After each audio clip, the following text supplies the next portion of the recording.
Hi everybody. Lev has just made a couple of videos or a few videos, and I decided to mirror them and put them on Sun and Moon. And this is his channel. If anybody wants to sign up or look at the videos from the original source. Anyway, I'll just play you his videos.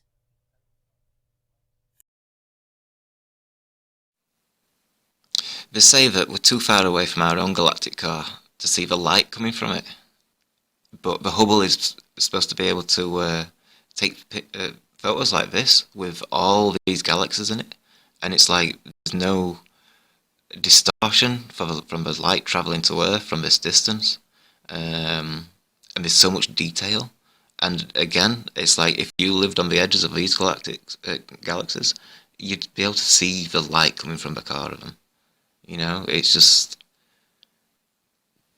it's unbelievable, really. The claim that they tried to make and stuff.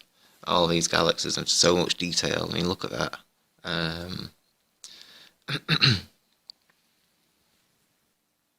It's just if you were living on the edge of those arms, the amount of light coming through, you wouldn't not be able to see it. I know we've got this Milky Way, but it's not like this though. It's not like what they look like. And like I say, we're supposed to be too far away for the light to reach us and stuff. But how can the light from these galaxies actually reach the lens of a Hubble? Because that doesn't make sense. And for so much detail, it doesn't make sense at all. Gravity versus a carrier bag. As you can see, the carrier bag seems to be settled upon its own weight and density.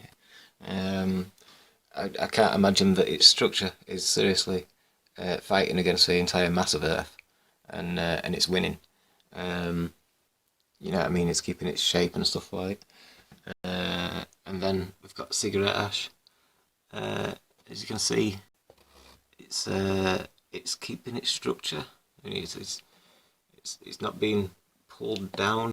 You know what I mean? It's not getting crushed. It's not squashing to earth and stuff like that, which means its structure is still sound in that sense. Now try this out.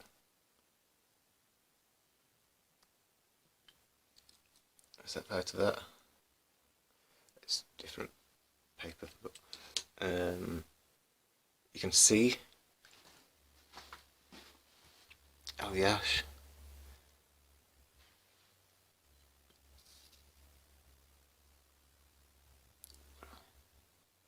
keeps its structure. You see it? It's all rippled and stuff like that. How come that can resist Earth's gravity? You know, the mass of Earth and stuff. That force which is pulling me to the ground, the force between my feet and the ground. You know, when somebody stands on your finger. But then you got something as weak as ash, and it wins over gravity. So that's my experiment with gravity today. This is a train meditation, a visualization exercise for opening the third eye. It's important to get comfortable rather than going into the lotus position where you contort yourself and it's very difficult to focus. It's just much more preferable to lay down at the sofa, be as comfortable as you can, relax. You're supposed to be having a blissful experience. That's what meditation is supposed to be. So you got to enjoy it, you know. So yeah, we're going to open the third eye. So we're going to close our eyes, and we're going to try and visualize. I want to imagine the back of a train. This is going to be a still image.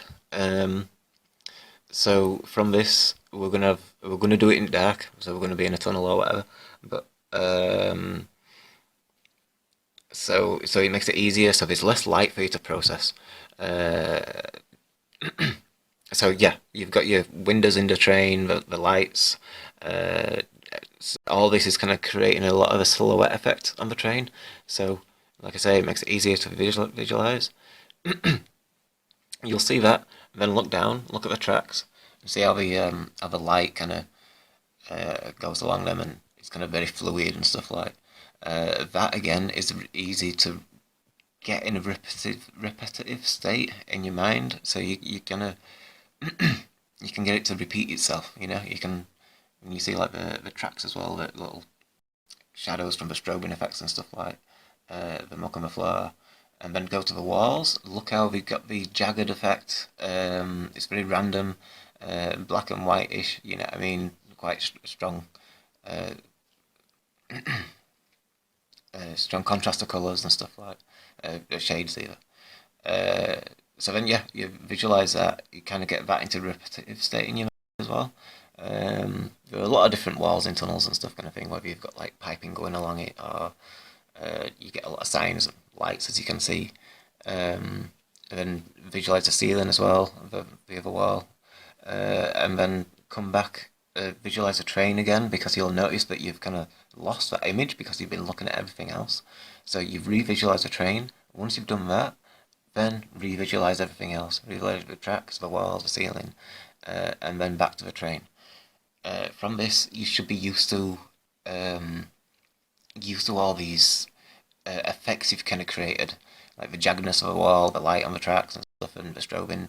Uh, this all wants to be in your peripheral vision. So when you're looking at the train, you can still see it all.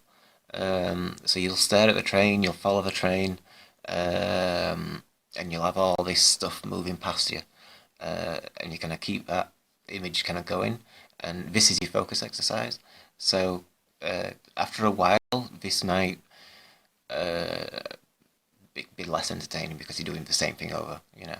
So eventually, you know, kind of look down the side of a train, notice a corner, and then become part of that corner eventually.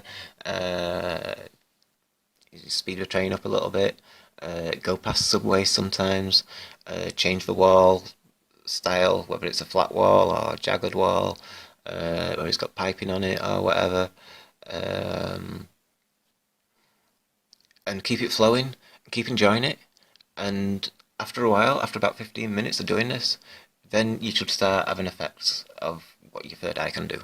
Um, and it's an enjoyable experience from what I've done. It was quite cool. Um, so yeah, do that, and let me know how your experiences go. Thanks for listening.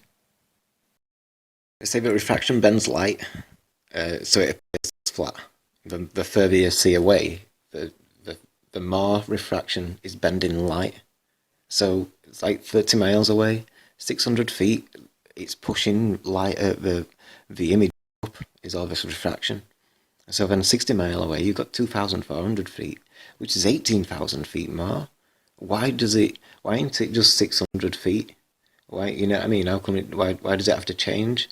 And how come it happens to be equal to what it'd be if it's flat for all that distance for as long as it gets? And then if you go in an high altitude balloon, it's still what refraction bends that to look flat when you're doing it from a bird's eye view?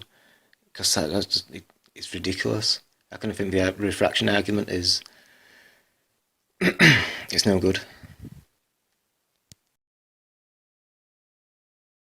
And then all the water is going to come to the centre, like I showed you in the diagram. It's where the water is going to be attracted to on the ball. So we're looking at like 50 miles to the centre of that. It gives you 0.32 mile worth of curvature. So that's 1,600 feet.